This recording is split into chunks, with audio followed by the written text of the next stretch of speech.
There was once a boy who believed silence was the highest form of power, not the silence of a quiet room, but the silence inside the head. No thoughts, no noise, just nothing. He had heard stories of monks who could sit for hours, untouched by a single thought. That idea obsessed him. What would it feel like, he wondered, to finally escape my own mind? So one morning, before the world fully woke up, he left his home and walked toward a forest people rarely entered. It wasn't a dangerous place, but it had a reputation. Those who went in searching for answers often came back different. The deeper he walked, the louder his thoughts became. What if this is useless? What if I fail? What if my mind can never be quiet? By the time he reached the center of the forest, he was already exhausted, not from walking but from thinking.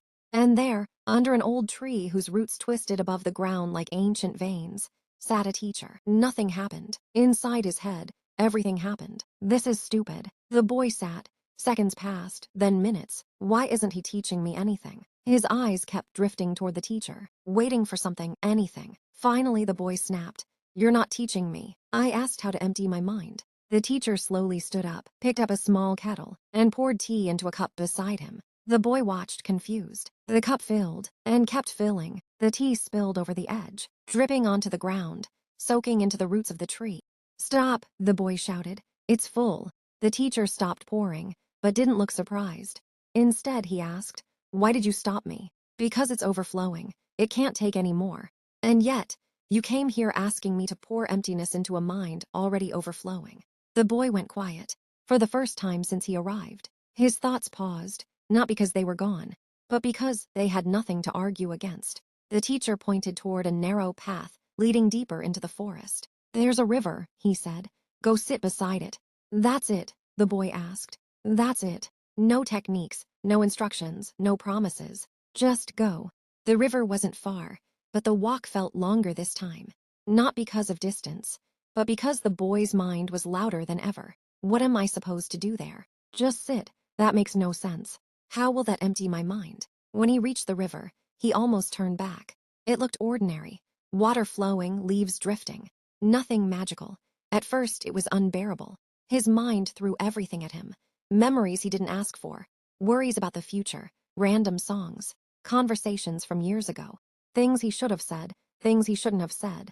I need to stop thinking. He forced silence.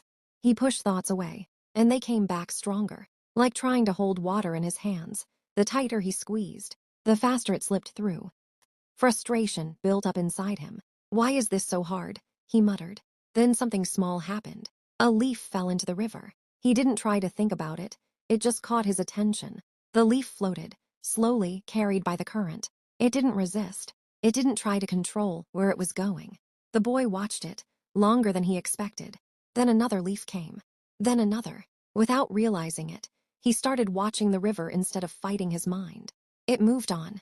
Time passed. He didn't count how long. For the first time, he wasn't trying to win against his mind. He wasn't trying to empty it.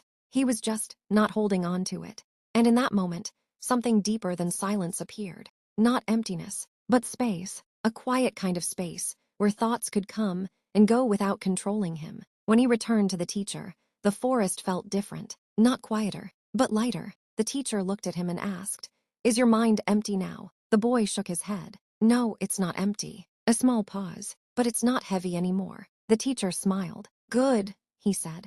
Because an empty mind is not something you create. He looked toward the trees, the wind moving gently through the leaves. It's something that happens when you stop trying to control it. The boy stood there, understanding something he couldn't fully explain. The thoughts hadn't disappeared. The world hadn't changed. But his relationship with it had. And that changed everything. If you noticed, the boy didn't become someone new. He just stopped fighting what was already there. It needs to be released.